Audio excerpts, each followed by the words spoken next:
Y bueno, vamos a platicar con uno de los actores pues, que ha sido relevante en estas discusiones durante los últimos meses. Hablo de Juan Pablo Castañón, presidente del Consejo Coordinador Empresarial y quien fue también uno de los asistentes a este acuerdo. ¿Qué tal, Juan Pablo? Muy buenos días. ¿Qué tal? Muy buenos días. Encantado de estar aquí.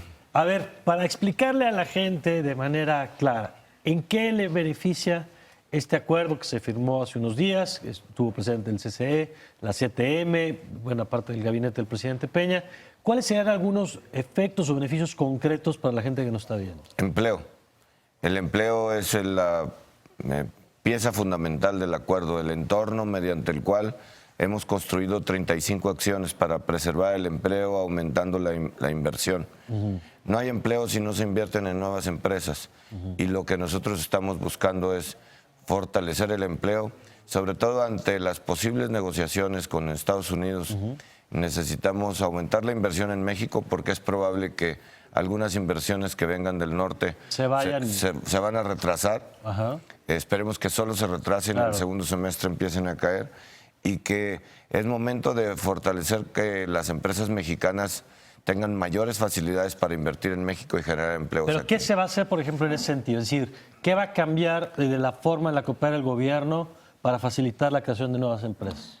Vamos a seguir trabajando, pero por hoy tenemos 35 acciones que nos llevan a que haya 7,000 millones de pesos apoyado por la banca de desarrollo en la banca comercial para créditos baratos y pequeños para las micro y pequeñas empresas, industrias y comercio, para que el comercio pueda renovar sus instalaciones eléctricas que le permita ahorrar, o que tenga herramientas para el mejor manejo de sus inventarios, o que el pequeño industrial pueda cambiar una máquina por una mejor tecnología que le abarate, que sea más productiva y que pueda sacar un nuevo producto al mercado o una nueva línea de producción. Vamos a tener un decreto presidencial en 1 o en 2 semanas que haga atractivo regresar capitales que están ahorrados en el extranjero y que paguen un impuesto que como en otros países será del orden del 8 o del 10%, y que significa que con eso va a poder invertir en infraestructura o en proyectos productivos que generen empleo. El reto, claro, será que quieran traer el dinero de regreso a México. Claro, pero mucha gente lo va a querer traer porque necesita declararlo, porque a lo mejor lo ahorró con ingresos que obtuvo en el extranjero o de alguna forma lo sacó y necesita estar al corriente con sus propios impuestos. Y con un impuesto así del 8 al 10% se hace muy atractivo.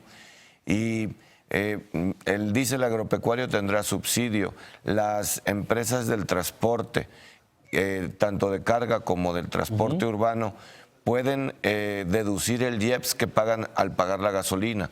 Pueden deducirlo directamente. Eso no pasaba. Por lo pronto, eso sí existió un mecanismo, pero no era muy utilizado. Lo pueden utilizar para que no suban el precio el precio final que ellos cobran por sus servicios al consumidor, que no suban esa parte del IEPS.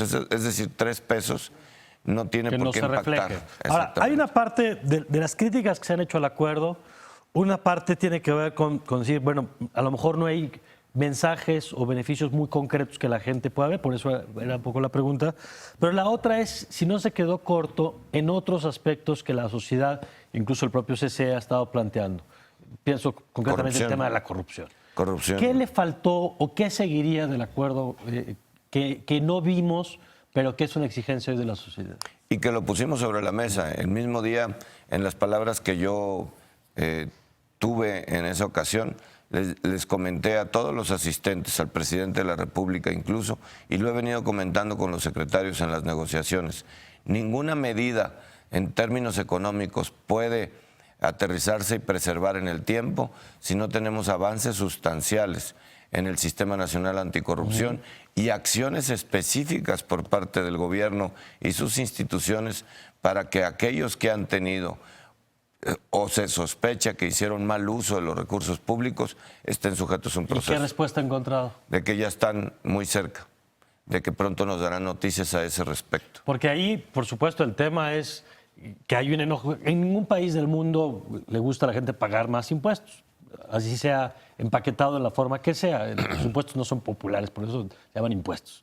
Pero sí hay una sensación de que cuando hay problemas de los Borge y los Duarte que han cometido saqueos, pues genera un enojo mayor y dudas sobre el destino de ese gasto. Claro. Uno de los temas que ha llamado la atención es, por supuesto, la ausencia de Coparmex, que sabemos es una de las organizaciones que forma parte del Consejo Coordinador Empresarial. ¿Qué ha hablado con el dirigente de Coparmex después de la firma? ¿En qué términos están en este momento? El día de ayer él publicó o hizo públicos, creo que 7 o 10 acuerdos que él le que él le gustaría que fueran incluidos o tener un acuerdo paralelo. De cualquier forma son positivos. Algunos de ellos creo que son muy factibles. Otros me parece que será difícil porque vamos en un camino de apertura de las gasolinas. No cobrar más IEPS en las gasolinas, pues será difícil porque tiene que cobrarse un impuesto y las gasolinas tendrán que subir y bajar respecto a cómo suba o baje el precio del petróleo. Y el tipo de cambio. Y el tipo de cambio. Vamos a una economía abierta. En una economía abierta y una economía de mercado, la medida de que se deje al libre mercado la gasolina cobrando un impuesto, pues es una medida que debe de corresponder porque en ese sentido van las medidas. Pero homologar algunos programas sociales que no han rendido resultados y darles un fin a ello con el ahorro que se corresponda es una propuesta que nosotros hemos subido a este acuerdo y estamos analizándola. Le queremos dar un sentido, nosotros le queremos dar el sentido de que con esos recursos se subsidien las hipotecas en vivienda social, tal que las más personas puedan tener vivienda y dinamicemos la economía a través de la construcción, en particular de la vivienda. Nos parece que eso es adecuado. Él también toma una propuesta del Consejo Coordinador Empresarial sobre hacer un consejo fiscal independiente. Eso lo estamos discutiendo con la Secretaría de Hacienda. Lo estamos discutiendo para tener un consejo fiscal independiente de largo plazo o tener un entorno fiscal en el 2019 en donde sea el entorno fiscal óptimo. Más personas pagando impuestos, contribuyendo y reglas claras para el uso de esos impuestos, su transparencia y límites para el endeudamiento público. Juan Pablo, hemos visto en estos 10 días del año un conflicto también en las calles, ¿no? Hay una parte que creo que todos condenamos de manera unánime, que es el tema de los saqueos. Alguien que se roba una televisión o que se roba un refrigerador, pues difícilmente puede ser justificado o defendido. Es un acto que se tiene que castigar. Pero ha habido también una protesta en las calles y un malestar, me parece, legítimo. ¿Usted cómo está viendo este conflicto hoy? Y si cree que con el acuerdo, con lo que se está poniendo en la mesa, ¿es suficiente? ¿O cómo ve los escenarios para lo que hoy está pasando en México? Yo lo que pasa en las calles lo veo en dos dimensiones. Por un lado, en la dimensión justificable que hay muchas personas que están incómodas con un aumento de precios de los combustibles y en lo que a lo mejor todavía no dimensionan que vamos hacia una libertad de precios y que en estos días bajó el 4% el petróleo y por tanto las gasolinas. Y siempre y cuando el tipo de cambio, digamos, no nos pegue. No nos pegue, pero si ya estuviéramos en un régimen libre que hacia allá vamos en 3 meses, pues ya también estarían bajando un 4% las gasolinas con la variable de tipo de cambio constante que bien lo mencionas. En marzo a lo mejor ya estamos nosotros en la plena libertad de que suban o que bajen las gasolinas. En la medida en que las empresas privadas inviertan en logística y traigan su propia molécula, va a haber diferentes precios y vamos a bajar los precios de las gasolinas porque tendremos mejores logísticas, mejores instalaciones y más eficientes que desafortunadamente Pemex no lo tiene. En esa dimensión hay un descontento que va a ser satisfecho en la medida que seamos más suficientes y eficientes. La otra es muchas personas están en redes sociales y muchas personas están en las calles haciendo desmanes movidos por otros intereses mezquinos, intereses no espontáneos, porque no es espontáneo saquear, no es espontáneo que sean más o menos del mismo perfil los que organizan estos saqueos en distintas ciudades y que yo creo que esto sí debe de llamarnos la atención, porque no somos los mexicanos así, porque nosotros no somos rateros.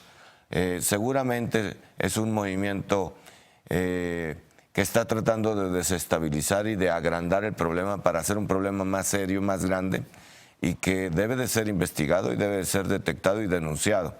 Y aquellos que lo hayan organizado, son detectados, tienen que jugar un proceso. Bueno, pues ahí las autoridades tienen que investigar los casos específicos de actos vandálicos, y lo otro, pues sí hay un enojo en las calles claramente, ¿no? Hay un enojo que tiene que ser... Que yo diría además va no solo con la gasolina, sino con todo lo que... Con todo lo demás. Por eso lo de la corrupción, lo de la transparencia del gasto, lo de las consecuencias de quien haya hecho mal uso y lo tenga en su bolsa en lugar de haberlo aplicado. Tiene que haber consecuencias, y que a lo mejor la gente con eso no se calma, con eso no calma su enojo. Pero es un ingrediente muy importante para empezar a ver. Un último punto, Juan Pablo. ¿Cómo van a ver que se cumpla lo que acordaron? Nosotros le vamos a dar seguimiento. Ya ayer tuvimos una primera reunión y nosotros no hubiéramos firmado ningún acuerdo si no hay medidas específicas a las que podamos darle seguimiento y aplicar. Y por eso nos urge que pronto esté el decreto de repatriación de capitales y pronto esté el acuerdo del manejo de la banca de desarrollo con la banca comercial para dar estos créditos de baja interés que nos interesan tanto. Y todos los demás. Bueno, la aplicación del subsidio al diésel agropecuario para el campo, pues ya debe de haber un decreto en ese mismo sentido. Es cuestión de semanas, y además en las siguientes semanas incorporaremos otras acciones y le seguiremos dando seguimiento, porque aquí el chiste no es sacarnos la foto, el chiste es que llegue el beneficio a la persona. Sí. Bueno, pues muchas gracias, Juan Pablo. Encantado.